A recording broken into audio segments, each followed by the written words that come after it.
It's a shame to be back here on the back benches, Mr. Speaker, after 3 years, and I may have been down there on the front bench, but I've sat through a lot of these debates, and it seems to me that the Honourable Lady is about to prove my point, that people in this House have spent far too much time listening to respond instead of listening to try and understand.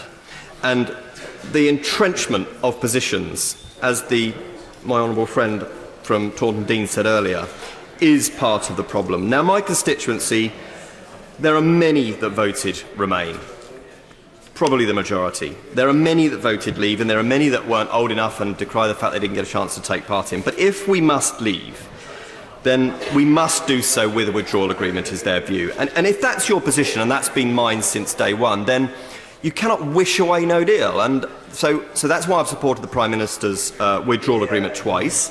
But I came to the conclusion, Mr. Speaker, that we can't just keep hoping that that withdrawal agreement gets over the line.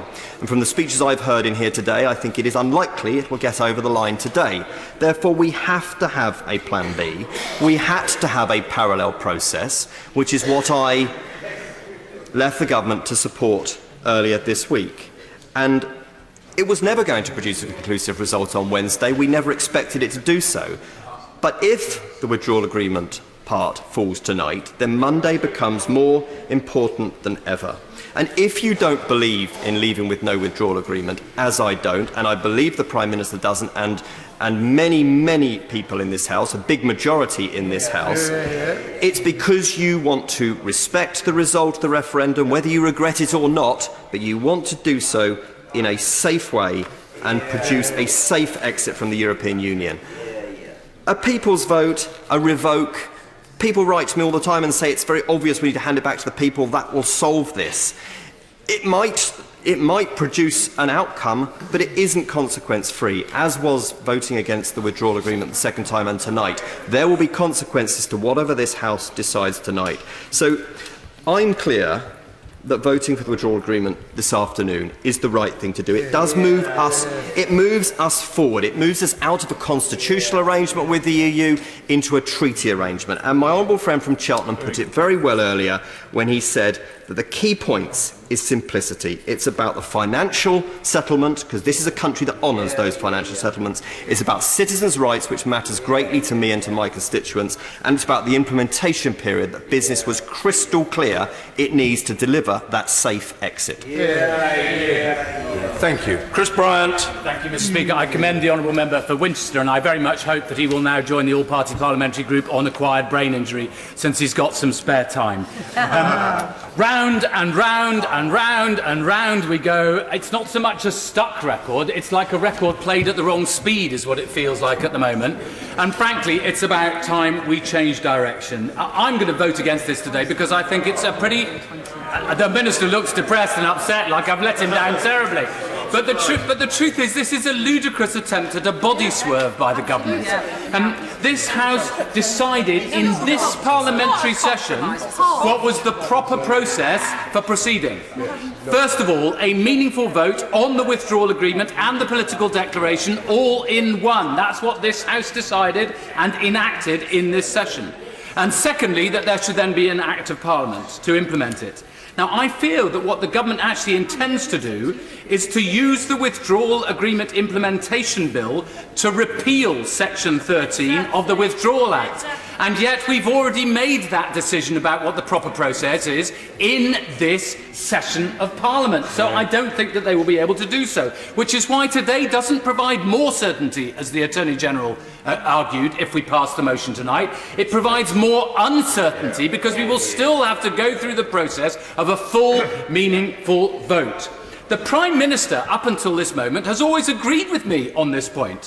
Her manifesto expressly says that the political declaration and the Withdrawal Act must be taken together. Her manifesto says it, and she's always preaching to us about manifestos, so I'm preaching back to her. She also said repeatedly Nothing is agreed until everything is agreed, and I agree with the Right Honourable Member for Stone that we should never be separating out the divorce settlement and the custody of the children. The whole thing has to go together. That is an intrinsic fundamental principle. Now, there may be good reasons for voting for this motion, and I fully accept that many ministers, I accept that ministers adopt them. But it worries me that so many have said that they absolutely loathe this deal, but are nonetheless intending to support it today. Those are not good reasons. The European Research Group said, of the agreement, we will become a vassal state, many of whose laws will have been created abroad and over which we have no influence. How could they possibly vote for this? This is a constitutional crisis. We need a settlement that will last for generations. There is a deep, deep wound in the body politic, and a sticking plaster really won't suffice. We need to stitch the nation back together, and we can only do that if we proceed in good order. No more parliamentary shenanigans, no more partisan jiggery-pokery and behind-stairs work, no more subjugating the national interest to private ambition. Yeah. Mrs Anne Main. Thank you very much, Mr. Speaker. They say in life there's over two certainties, death and taxes. Well, I'd like to add one more to the list. The certainty is that this House is a Remainer House. This House will resist kicking and screaming every opportunity to try and take this country legally out of the European Union. And I have listened to every speech in this House today, so I'm pleased to be called. And I've made a note of some of the comments that have been made. And the Honourable Member for Loch Skye and Loch Arbour said the voice of Remain will be heard. We must stop Brexit. We will never accept Brexit.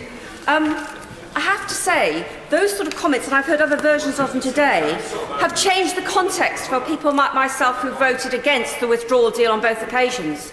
I find it deeply undemocratic that the method put in place by the Honourable Member for West Dorset suggests that we are having a voting pattern, which we've already had one of, where we are expected to vote in a half-an-hour slot on 8 or more options that we have not debated or tested in this House, that we have not had any legal information in this House, that we have not had the Attorney General's view on this House, that we have not run past the European Union to see if it's acceptable to them.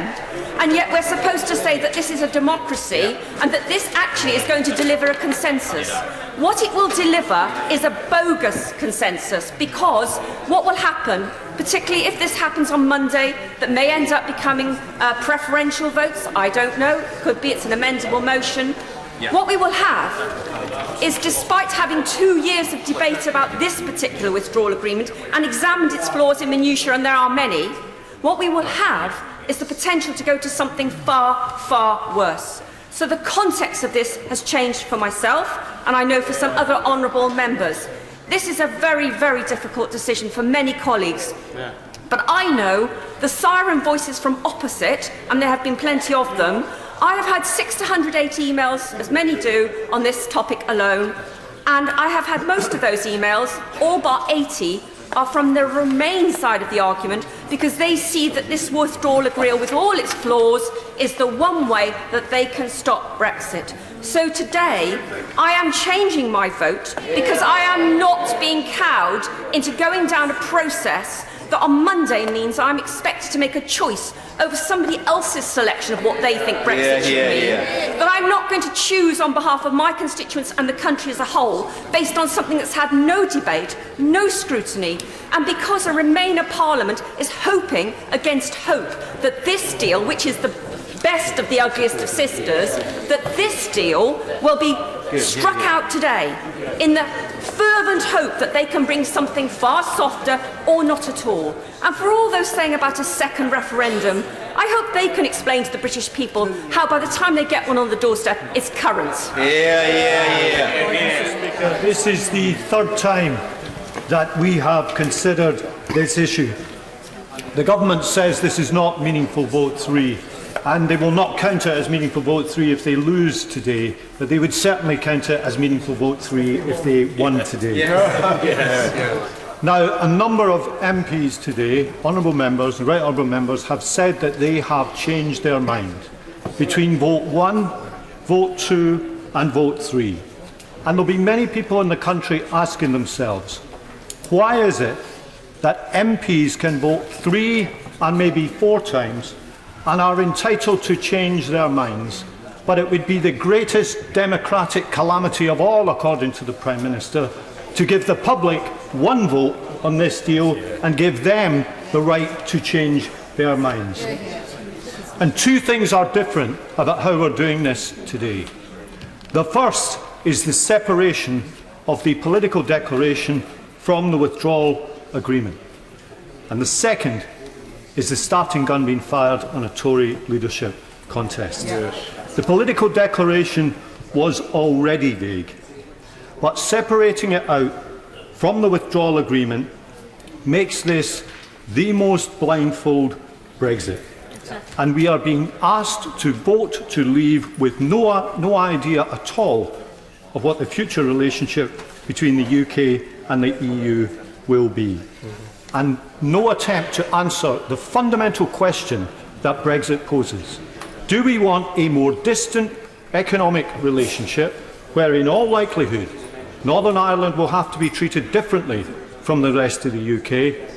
Or do we want a close economic relationship where we continue to obey the EU's rules, yet give ourselves no say over them? That question must be answered.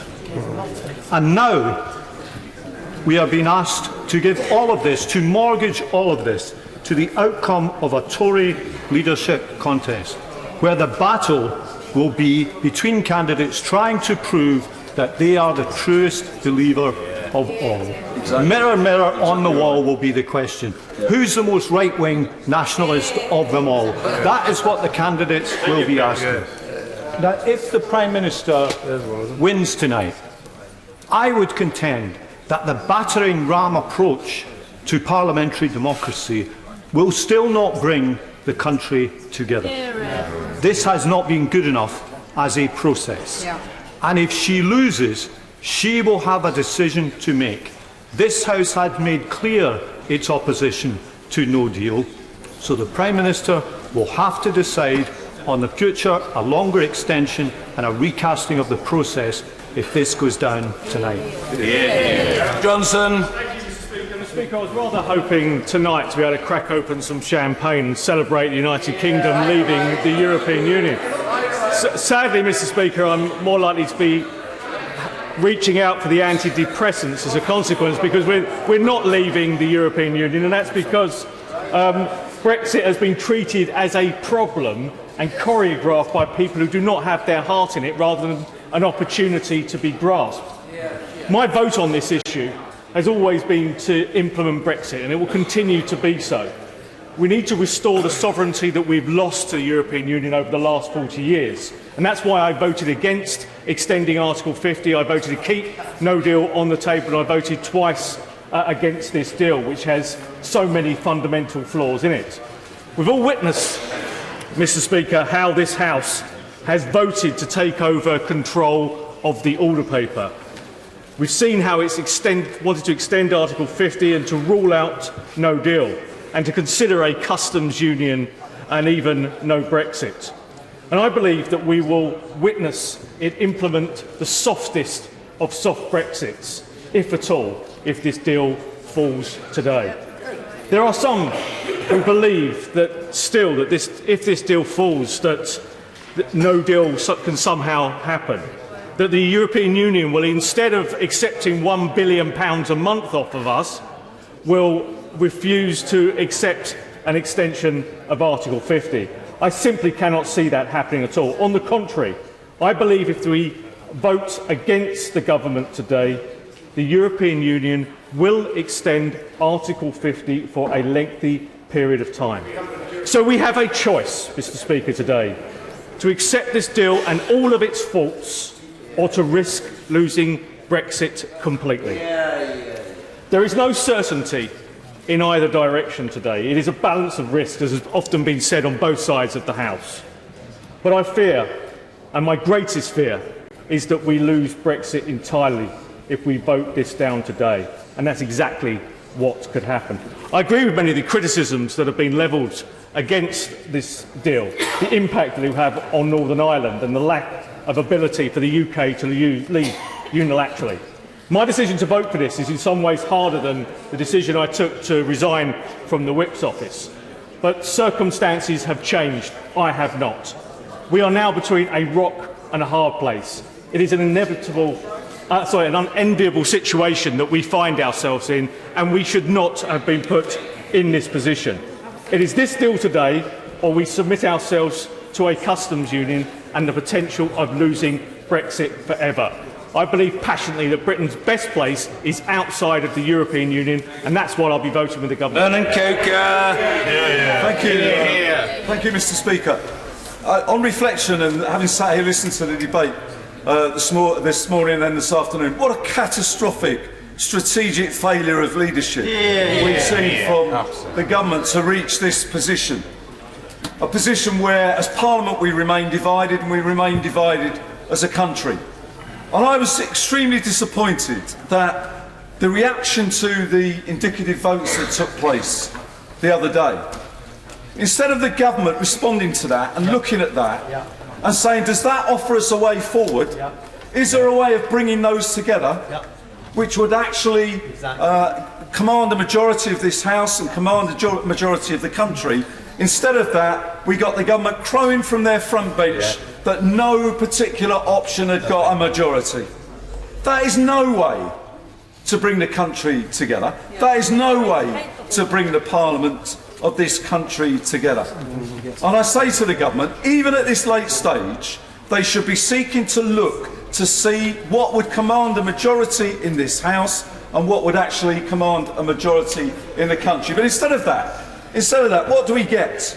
We get a motion today which this House is asked to pass, and I'll be voting against it with many of my colleagues, asked to pass, which sets aside Section 13 of the EU Withdrawal Act. It sets aside the British law. It sets aside the law of this country, which says the withdrawal agreement will be passed with the political declaration and will be passed with the consent of the House of Commons and the House of Lords. Let me say this to the Minister and to the government.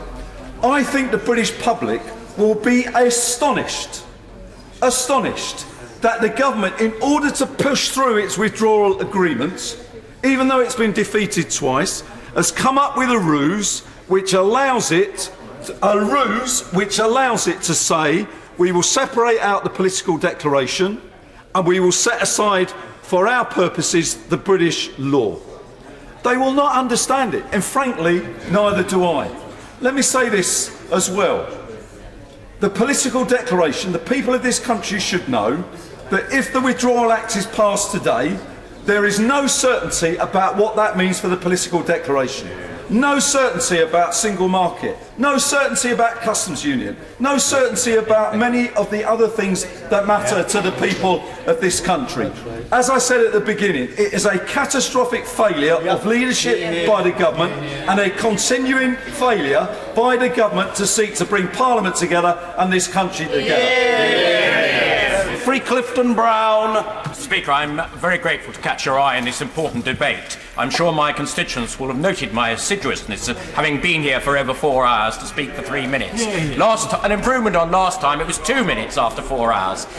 Mr. Speaker, I had hoped, listening to this debate today, this historic debate, that we might see honourable members and right honourable members in this House honouring their manifestos at the last election, to actually honour the result of the referendum to leave the European Union. But actually, having listened to the debate today, it sounds as though that's going to be unlikely. And therefore, we're likely to move to indicative votes on Monday, where I suspect the common consensus emerging is that there may well be some form of a customs union. Just my honourable member, leave it for a minute. Many members of this House believe that this may be a way out of this whole conundrum. I have to tell the House, Mr. Speaker, it most certainly is not, because it will not eliminate the needs for customs checks. There will still be a need to be checks on plants, animals, regulations and standards. The UK would be similar to Turkey, and we would need movement certificates for all goods that are going to be exported to the EU. I'm grateful to an honourable friend like me. He was here during the Maastricht debates.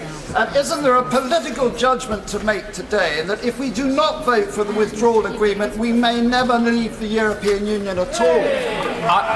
My honourable friend reads my mind, and I'm going to come on to precisely that subject in a minute. But above all, the EU will require checks at the Northern Irish border. So I say to my good friends in the DUP, a customs union certainly will not solve the Northern Ireland problem. Crucially, if the customs union is accompanied by closer alignment, for example with Common Market 2 or EEA or EFTA or Norway Plus, this means that we would have to honour EU competition laws, laws on state aids and customs legislation. Well, this means that the Labour Party's policies on nationalisation will be illegal under EU law, so they will be facing two ways at the same time. If we vote for this withdrawal agreement today, we can come to full trade agreements with high-growth countries in the rest of the world, none of which, sadly, are in the European Union. Coming to my honourable friend's point, the alternative, I believe, to not voting for this withdrawal agreement today, and all it does, Mr Deputy Speaker, is take us to the next stage, to the withdrawal and implication bill, which can be fully scrutinised by this House, it can be fully amended, or the problems that my honourable friend for Stone has outlined about not leaving the European Communities Act, all of these things can be rectified in that bill. But if we don't get as far as that bill, we will go back to the indicative process. So coming to my honourable friend's point, I believe the alternative is to risk a long delay in Article 50 after April the 12th. This means, crucially, we will fight European elections. Fighting European elections almost 3 years after the British people voted to leave the European Union. And then my prediction is that we will finally go for a long extension of Article 50, during which time everybody will say we must revoke it. Our trust with the British people will then be broken. That's right. Democracy and faith in this Parliament will be severely damaged. Right. I urge all colleagues to vote for this agreement today. Mr Speaker, Britain can leave the European Union in one of two ways. We could choose to reject EU regulation altogether. The downside would be severe damage to our economy, highlighted by Honda's Swindon plant closure, cancellation of Nissan models in Sunderland. Recent votes, I think, show the House rightly recognises that danger of no deal and isn't willing to go down that road. The alternative is to protect the economy, stay close to Europe, but the problem with that is having to apply EU rules, but no longer having any say over what the rules are. That is the Brexit choice. Move away from the EU, take the economic hit, or stay close, reduce the economic hit, but have no say over the rules.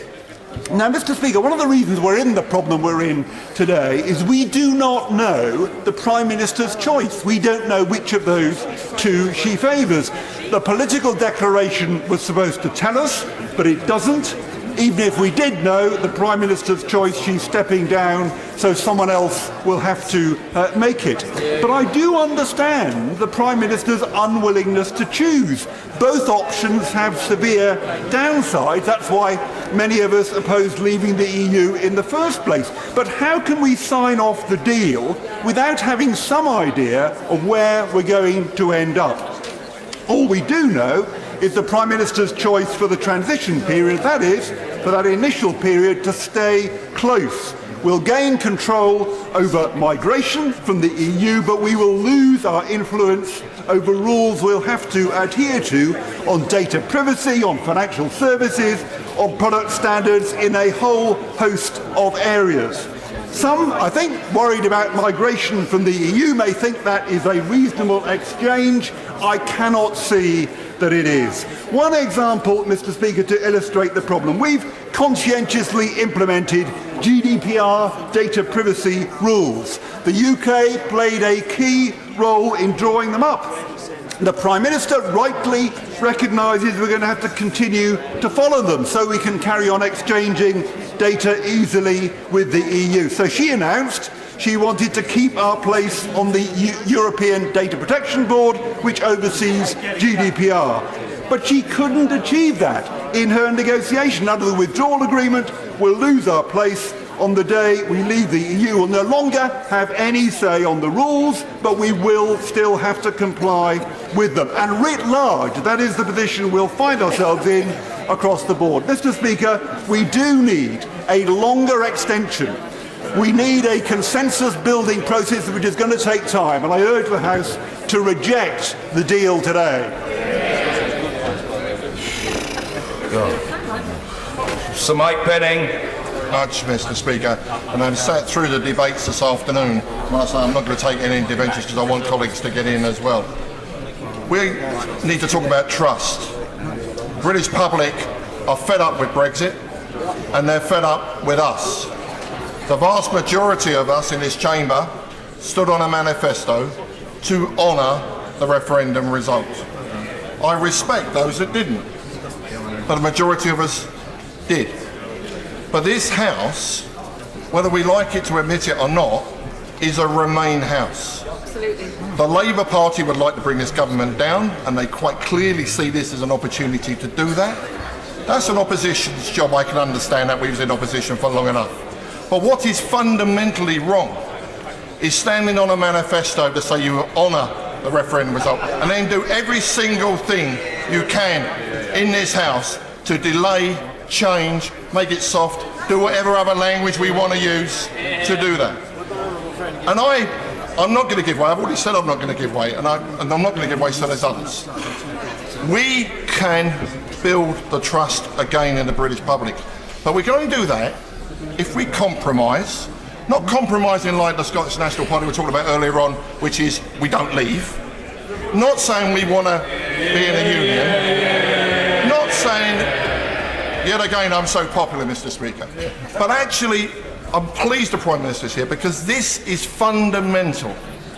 If there are people that are in the leadership campaigns and want to replace the Prime Minister, for God's sake, put that in the back burner till we get this through. We are not voting this evening on the bill. What we're doing is voting to get onto the bill so we can have the amendments, we can have those changes that so many colleagues are concerned, including my friends from Northern Ireland. Colleagues stood on a piece of paper that said, I will honour it. They will have to go back to their constituencies and say, I have honoured the referendum result as I promised you. I will have to go back and say that I've compromised because I don't like the agreement. Most of us don't like the agreement. But it's a damn sight better than sticking two fingers up to the British public and say we can ignore you. And that basically is what is happening for MPs in this House whose constituents voted to leave, not with caveats, not with bits and bobs, leave or stay, and leave is what we should do. But I am petrified that this House is going to block the will of the British people, which is why I will support the amendments to the motion this evening. Jeremy Corbyn. Thank you, Mr. Speaker. The government has run down the clock in an attempt to blackmail MPs at every turn. This government is in chaos. The country is in chaos, and the responsibility for this chaos is the government's and the government's alone. The Prime Minister pulled the meaningful vote in December because she knew it would fail. And since then, in more than 3 months, nothing has changed. Not one single word in the 600 pages of the withdrawal agreement, not one single word in the 26 pages of the political declaration has changed. Today, Mr. Speaker, the government is trying to bounce this House into voting for a damaging deal that we have twice rejected. But as ever, the Prime Minister refuses to listen. Today's vote, third time lucky, the Prime Minister hopes, is an affront to democracy and an affront to this country. Separating the withdrawal agreement from the future relationship when the Prime Minister told us the two were indivisible. This is what she said to the House on the 14th of January, and I quote, "The link between the political declaration and the withdrawal agreement means that the commitments of one cannot be banked without the commitments of the other." Today, the Prime Minister is asking us to take a punt on the withdrawal agreement and hope the best for a political declaration. It's not good enough. The two are linked. And nothing, Mr. Speaker, demonstrates that linkage more than the backstop. The reality is the political declaration is incredibly vague, and there are, in it, I quote, a spectrum of possible outcomes. Nothing is even close to being resolved. That makes it even more likely that the UK would fall into the backstop, which creates regulatory divergence between Northern Ireland and the rest of the UK, as the Honourable Member for East Antrim said. And we know, Mr. Speaker, it endures indefinitely thanks to this Parliament prizing the Attorney General's legal advice out of a very reluctant government. Labour will not vote for a blindfold Brexit, and passing the withdrawal agreement today without the political declaration would be to do just that. The Prime Minister said at the end of November, when she signed off the deal, "We won't agree the leaving part, the withdrawal agreement, until we get what we want in the future, because these two go together." And as the Honourable Member, my friend the Honourable Member for Edinburgh South, said in his speech, it would be selling the house without knowing where we're moving to. Although, unlike me, I'm really not sure he's old enough to have watched Monty Python. Finally, yes. Thank you, Mr. Speaker. I'm very grateful indeed to the Leader of the Opposition for allowing me to intervene with him. The Leader of the Opposition should be enormously proud of the achievement of the Labour Party in the Good Friday Belfast Agreement. And therefore, I am extremely upset and very disappointed that the Labour Party today will vote against the Prime Minister's Brexit deal, which protects the Good Friday Agreement and the consent principle. Mr. Speaker, we are very proud on this side of the House of the Good Friday Agreement and the peace that's been achieved in Northern Ireland as a result of it. And there's nobody on this side of the House in the Labour Party that wants to do anything to undermine the Good Friday Agreement and the great achievement that it was. The Shadow Solicitor General said Article 184 of the withdrawal agreement commits the government to negotiate expeditiously on the terms of the political declaration. That would be a deal based on a very wide range of potential outcomes to the country, and who would decide which direction we go in? Because now that the Prime Minister has announced her own departure, we do not know if we'll be getting the future chosen by the Honourable Member for Uxbridge, or the Honourable Member for North East Somerset, or maybe even our jobbing Prime Minister, the Honourable Member for West Dorset. The Labour Party will not play roulette with this country's future, especially when the roulette wheel is rigged by the Conservative Party. Labour respects the results of the referendum. We reiterated that in our manifesto and again in our party conference last year. But this Prime Minister's approach to Brexit has been nothing short of a shambles. The choices facing our country post-Brexit have been decided solely by what is in the interest of the Conservative Party, not what is in the interest of this country. The Prime Minister announced her red lines and went to negotiate without any consultation with this House, without any attempt to build consensus. Those red lines were opposed by the representative bodies of workers, businesses and industry, who are now, Mr. Speaker, tearing their hair out in exasperation at the incompetence of this government and the uncertainty they face.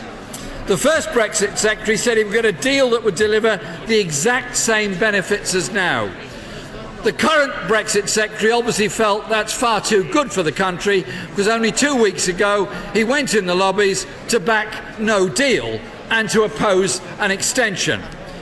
That would leave the UK crashing out in just 10 days' time with no preparations and chaos at our ports and airports, leading to a crisis in factories, shops and hospitals. And what did the government's forecast say about the Brexit Secretary's preferred no-deal option?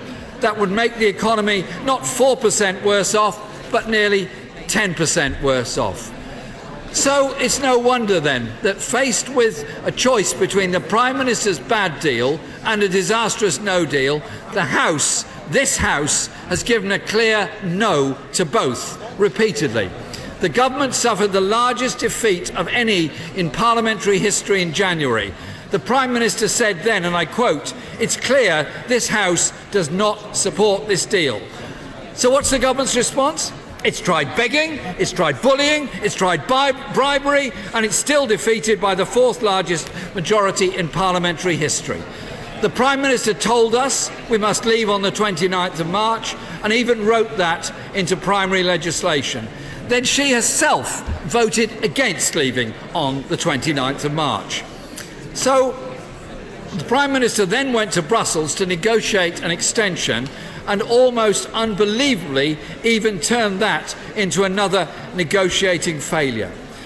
This government's Brexit negotiations have been a litany of failure, culminating in today with a Prime Minister who's been forced to announce her own departure, only tabling half the deal she has negotiated. This really is a half-baked Brexit. When she became Prime Minister 2.5 years ago, she said it was her mission to deliver Brexit. She has failed. She also stood on the steps of Downing Street and promised that her government would tackle burning injustices. Since then, she's failed every test. Homelessness is up, life expectancy is falling, infant mortality is rising, crime is rising, police numbers have fallen, and this year's NHS has had its worst ever month on history. People waiting longer in A&E for an operation and to start cancer treatment. And just yesterday, we learned that more children are in poverty and the scourge of pensioner poverty is rising again. The job of government is to make people's lives better, and this government has failed. A botched and half-baked Brexit deal like the one before us today would compound that failure. On Wednesday, the House sought to find an alternative, a new negotiating deal for the government. Labour's plan, and I believe, provides the best compromise for a deeply divided country and, in truth, a deeply divided House. It is backed in large part by major organisations in industry and business and by trade unions. It's based around the certainty of a permanent customs union, close alignment with the single market, and a dynamic alignment on rights and protections. Mr. Speaker, Labour urged support for 4 of the options tabled by members of different parties on different sides of the House. We did so not because we'd be equally happy with each of those outcomes, because we recognise that we have to compromise to get this resolved. The whole House knows that the current uncertainty is damaging businesses, is reducing investment, and is costing jobs now and in the future. And the stress of people in work is palpable as you travel around the country and talk to people in all parts of the country. So I hope on Monday the House retakes control, that parties and members on all sides will enter into those debates and votes in the spirit of trying to find an acceptable compromise. We need to get a better deal. The country deserves a better deal, and I'm convinced that a better deal can be negotiated. And if members decide, the chance for people to have a final say. If we cannot do that on Monday, then I ultimately, and many others would agree with me, say no alternative other than having a general election to decide who rules this country in the future. Mr. Speaker, to enable the Prime Minister to have sufficient time to answer the debate, I say this in conclusion. I urge members today to act in the best interests of their constituents and to vote down this unacceptable deal. There are many people who fear for their jobs, fear for their industry, or whether they or their friends have a future in this country, and that is causing immense stress to many people. However they voted in the referendum in 2016, they are united in their stress and concern about their future and their community's future. We need to rebuild our country and invest in our communities too many of which have been neglected, ignored and underfunded for years. A botched and half-baked Brexit deal like the one before us today and would only deepen those problems and those divisions. Mr. Speaker, this deal, even the half of it we have before us today, is bad for our democracy, bad for our economy and bad for this country, and I urge the House not to be cajoled on this third-time lucky strategy and vote it down today. Prime Minister!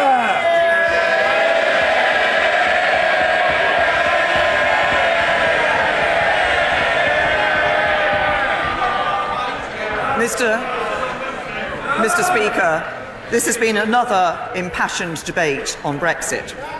I've stood here on many occasions over the past few months, answering questions and taking interventions from right honourable and honourable members.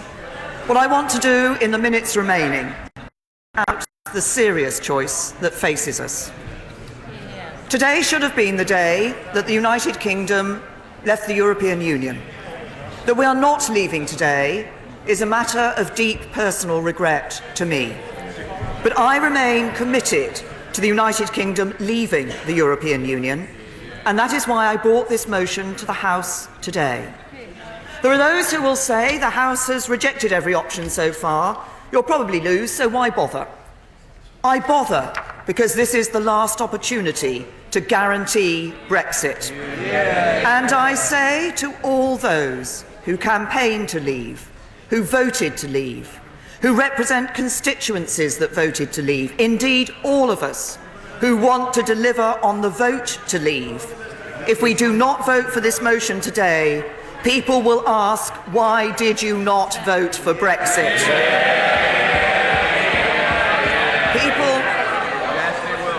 By voting for this motion today, we can send a message to the public and to the European Union that Britain stands by its word and that we will leave the European Union on the 22nd of May.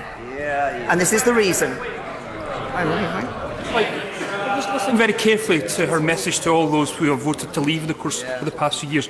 What has she possibly said to the 48% actually voted to remain? I say to the honourable gentleman that the deal that we have agreed, the arrangements and the proposals that we have put forward absolutely apply to the 48% who voted remain, because they recognise the necessary balance between delivering on the result of the referendum while doing that in a way that protects jobs, protects livelihoods and protects people's security. Mr. Speaker, last week the EU Council agreed that Article 50 could be extended to the 22nd of May if the House approves the withdrawal agreement this week. That would give us enough time to take the withdrawal agreement bill through Parliament. We would not have to hold European parliamentary elections and we would leave the European Union. But they also agreed that if we did not approve the withdrawal agreement by tonight, the extension would only be to the 12th of April, not long enough to ratify a deal.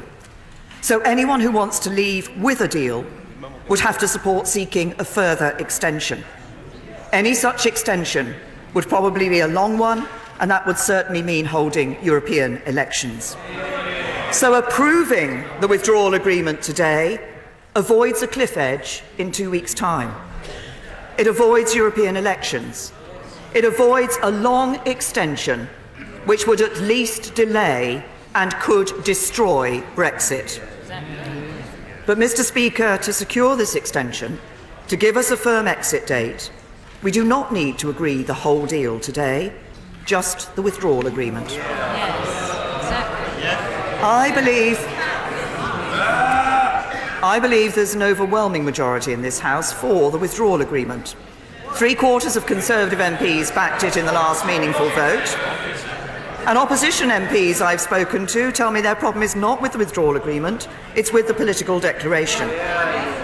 So I want to address the central argument put forward by the Leader of the Opposition again this afternoon, that voting for the motion will enable a blind Brexit. It will not, and for 3 reasons. First, If you want to leave with a deal, then whatever future relationship you want, it needs to sit alongside this withdrawal agreement. The withdrawal agreement is fixed. It is part of any deal. Second, agreeing this motion today is not ratifying the whole deal. That will only happen once the withdrawal agreement bill has passed through all of its stages in this House and the other place and has received royal assent. What this motion today does is give us the time we need to pass the necessary legislation and complete the current debate which the House is considering about our future relationship. Now, the government stands by the current political declaration, but we're not asking the House to approve it today. Nor does today's vote prejudge or preempt the outcome of the process run by my right honourable friend, the member for West Dorset. In fact, for those options being considered, approval of this withdrawal agreement is a prerequisite. And third, in the next phase of negotiations, we've committed to give Parliament a significant and ongoing role in the process. Mr. Speaker, if you had selected the amendment in the name of the honourable member for Stoke-on-Trent Central and others, the government would have accepted it. And if this motion carries today, we will bring forward a withdrawal agreement bill that will include commitments to implement that amendment, and we'll discuss the specific drafting of that with those who supported the amendment. So by voting for this motion, members are not closing any doors. They will still have the ability, through the withdrawal agreement bill, to influence that future relationship. Today's motion is not about a blind Brexit. It is about a guaranteed Brexit. Today, we can give the public and businesses the certainty. Today, we can give the public and businesses the certainty they need. Today, we can show we stand by our word. Today, we can show that we can come together in the national interest.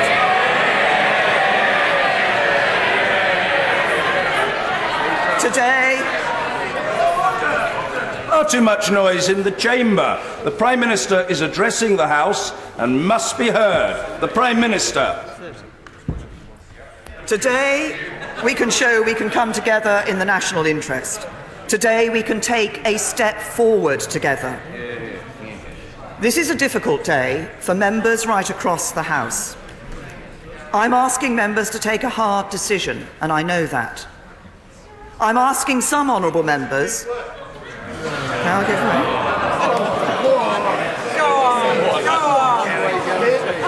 In her heart of hearts, won't she accept that this Brexit will make Britain poorer, weaker, more divided and more isolated? And the door she should not shut is the door of democracy. She should allow the people to have the final say if they want this shambles, because the Leavers in my area certainly don't. Thank you, Mr. Speaker. Can I say to the honourable gentleman, as I've said to the House before, if he looks at the economic analysis and he looks at the different types of Brexit that could take place, he will see that the deal that delivers on the result of the referendum and has the best economic outcome for this country is the deal the government has put forward. Mr. Speaker, as I said, I know that this is a difficult day for members right across the House. I'm asking them to take a hard decision, and I know that. I'm asking some honourable members to vote for a Brexit that is less than they hoped for, and that's not easy.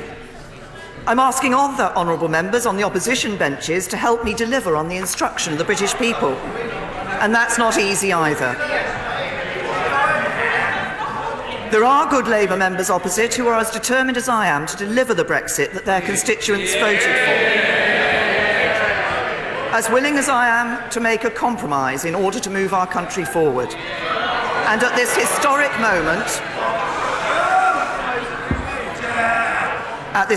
moment for our country, it is right to put aside self and party, right to accept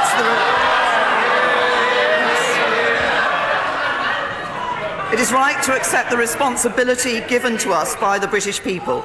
And that is what I have done, Mr. Speaker. I have...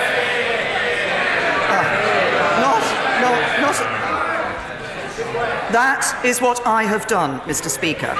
I have said I am prepared to leave this job earlier than I intended.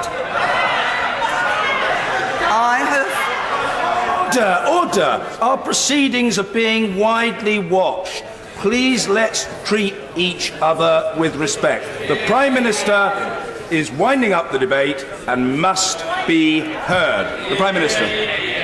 I have said that I am prepared to leave this job earlier than I intended to secure the right outcome for our country. And when the division bell rings in a few moments' time, every one of us will have to look into our hearts and decide what is best for our constituents and our country. I give way to the honourable gentleman. I'm grateful to the Prime Minister for giving way, and she's right to say that she has sacrificed her own position to try and get her deal through. Shame. But does she appreciate that in doing so, she is asking us to place our trust in who will follow her?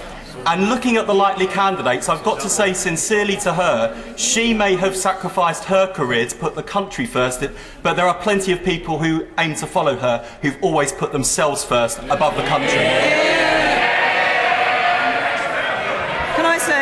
Can I just say to the honourable gentleman, the numbers in this House will not change. The numbers across this House will be the same. The desire of this House to be able to have a greater role in the future will not change. I've made the commitment that I have in relation to the legislation in the Withdrawal Agreement Bill, in relation to the amendment from the honourable member for Stoke-on-Trent Central.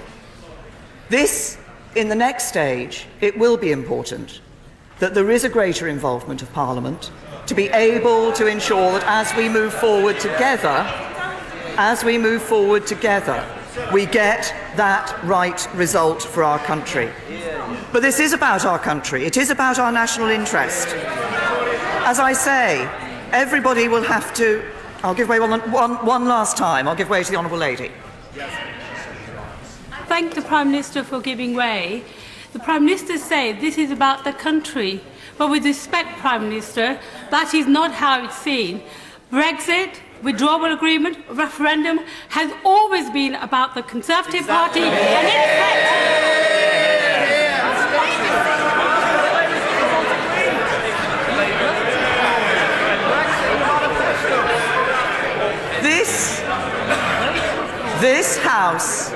This House across all parties voted for a referendum. This House across all parties voted to trigger Article 50. Oh, sorry. I'm so sorry. I forget, of course, that the Scottish National Party always have a different view on this because they want to stay in the EU, they want to stay in the Common Agricultural Policy, they want to stay in the Common Fisheries Policy. No good for Scottish fishermen and Scottish farmers. I had said I would give one last time, but as I've just referenced the SNP, I will give way to the honourable gentleman. Well, it's some way to build compromise, Mr. Speaker, but why did she never come forward to the Scottish Government and the Scottish National Party, offer wide sweeping reforms and devolution for employment law on welfare, for example, in order to give Scotland the power it needs to protect itself from the measures in her deal that it doesn't like? Instead, she stuck her head in the sand, and that's why she's got nowhere with the Scottish Government or the Scottish National Party. To the honourable gentleman, the Government has given the Scottish Government extra powers, and they're not using them.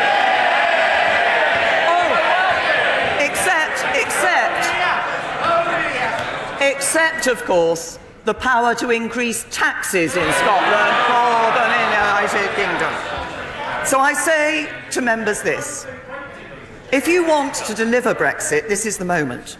If you're passionate about making sure that the United Kingdom leaves the European Union, back this motion. If you care about our union and want a deal that protects it, back the motion. If you want to honour the referendum but want Parliament to shape our future relationship, back this motion. It's the right thing for our country. It's the right thing for our constituents. And with all my heart, I commend this motion to the House.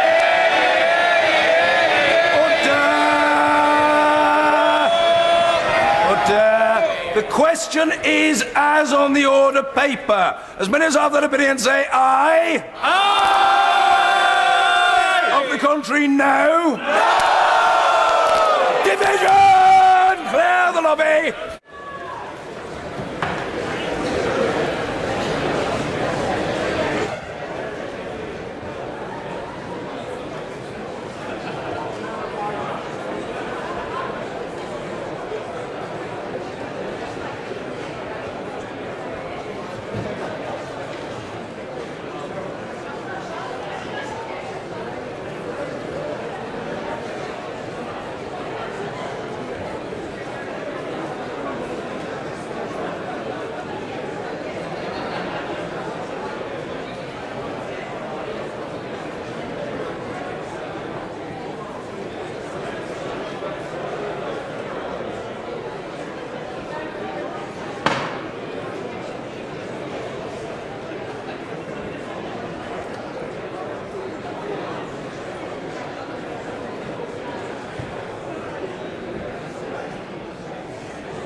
Order. The question is as on the order paper.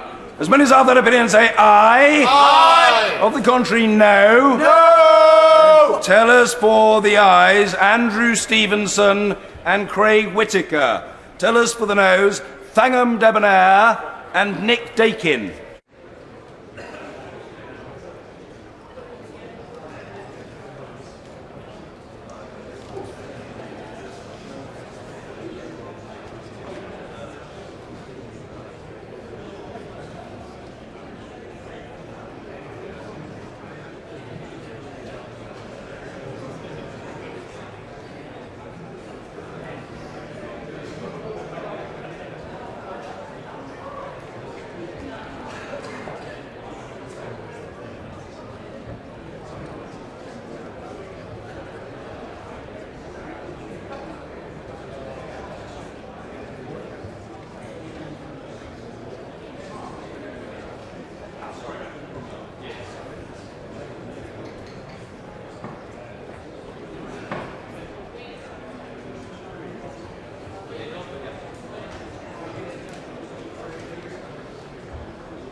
Order! Order!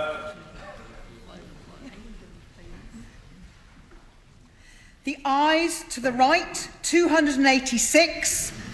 The noes to the left, 344.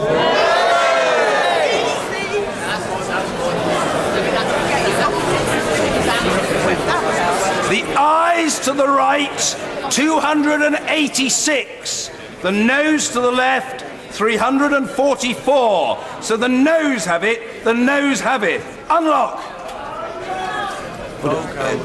Point of order, the Prime Minister. Point of order, Mr. Speaker. Mr. Speaker, I think it should be a matter of profound regret to every member of this House that once again we have been unable to support leaving the European Union in an orderly fashion. The implications of the House's decision are grave. The legal default now is that the United Kingdom is due to leave the European Union on the 12th of April, in just 14 days' time. That is not enough time to agree, legislate for and ratify a deal, and yet the House has been clear it will not permit leaving without a deal. And so we will have to agree an alternative way forward. The European Union has been clear that any further extension will need to have a clear purpose and will need to be agreed unanimously by the heads of the other 27 member states ahead of the 12th of April. It is almost certain to involve the United Kingdom being required to hold European parliamentary elections. On Monday, this House will continue the process to see if there is a stable majority for a particular alternative version of our future relationship with the EU. Of course, all of the options will require the withdrawal agreement. Mr. Speaker, I fear we are reaching the limits of this process in this House. This House has rejected no deal. It has rejected no Brexit. On Wednesday, it rejected all the variations of the deal on the table. And today, it has rejected approving the withdrawal agreement alone and continuing a process on the future. This government will continue to press the case for the orderly Brexit that the result of the referendum demands. Point of order, Mr. Jeremy Corbyn. On a point of order, Mr. Speaker, this is now the third time the Prime Minister's deal has been rejected. When he was defeated the first time, the Prime Minister said it's clear this House does not support the deal. Does she now finally accept that the House does not support the deal? Because she seemed to indicate just now that she's going to return to this issue again. On Monday, this House has the chance, and I say to all members, Mr. Speaker, the responsibility to find a majority for a better deal for all the people of this country. Mr. Speaker, the House has been clear. This deal now has to change. There has to be an alternative found. And if the Prime Minister can't accept that, then she must go, not at an indeterminate date in the future, but now, so that we can decide the future of this country through a general election. Point of order, Mr. Ian Blackford.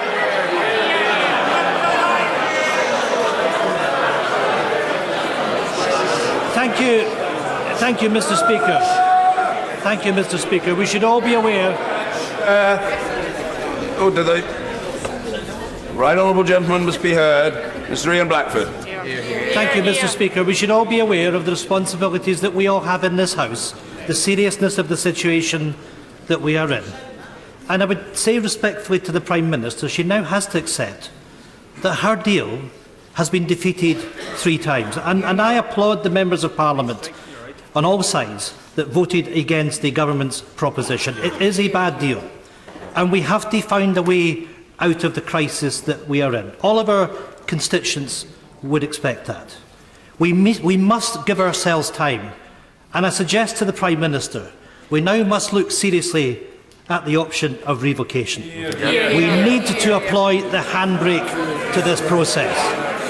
And quite simply, Mr. Speaker, You've messed it up.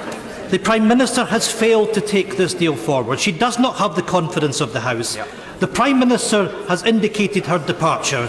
She should now go, and we should be having a general election. Thank you. Yes, I'll come to the honourable lady. Point of order, Sir Vincent Cable. On Monday, it is perfectly possible that the House may indicate a preference for one of the options such as a customs union or a confirmatory vote, which are, of course, compatible with the withdrawal agreement. If that is the case, is the Prime Minister then open to listening to the view of the House and considering how we might have a longer extension to explore them?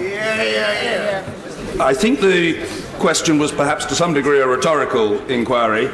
The Right Honourable Gentleman has made his point, but further debate on these important matters will follow next week, and we'll leave it there. Point of order, Heidi Allen. The Prime Minister must now seriously recognise this deal is over. And this House has a responsibility, a serious responsibility on Monday to find a solution to this impasse. There are jobs and livelihoods right across this country at stake now. The way out of this impasse, as many of us have been saying for months and months and months, we must have a people's vote now.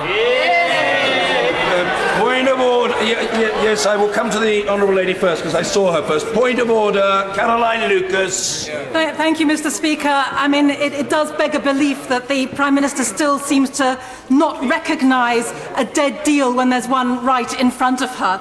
It has now been defeated 3 times, and that is in spite of the procedural games that have been played. And does she realise just how grotesque it looked when, frankly, she was looking as if she was willing to sell out the country's future for the price of some Tory MP careers in replacement for it? The idea that it was somehow sensible for MPs on the other side to say that they would suddenly change their minds about a deal they'd been against for months because they thought they might have some career advantage from it.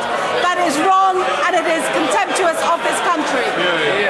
But there is a degree of latitude on these occasions, but the Honourable Lady has stretched it excessively. If she'd wanted to speak in the debate, she might well have caught my eye, but she didn't seek to do so. Point of order, Mr. Nigel Dodds. Speaker, could I urge the Prime Minister now to look seriously at what the Right Honourable Gentleman, the member for Esher and Walton, said earlier in the course of the debate about the backstop issue? She knows that remains the problem. She knows that Michel Barnier and Leo Varadkar this week have said that in a no-deal scenario there will be no hard border. Please, Prime Minister, even now, as the Right Honourable Gentleman said earlier, use the time constructively to get that matter sorted out. Thank you. Order. I invite the whip on duty to move the agenda. I beg to move that this House do now adjourn. Thank you. The question is that this House do now adjourn. And then the other are going to say aye. The contrary no. I think the ayes have it. The ayes have it. Order. Order.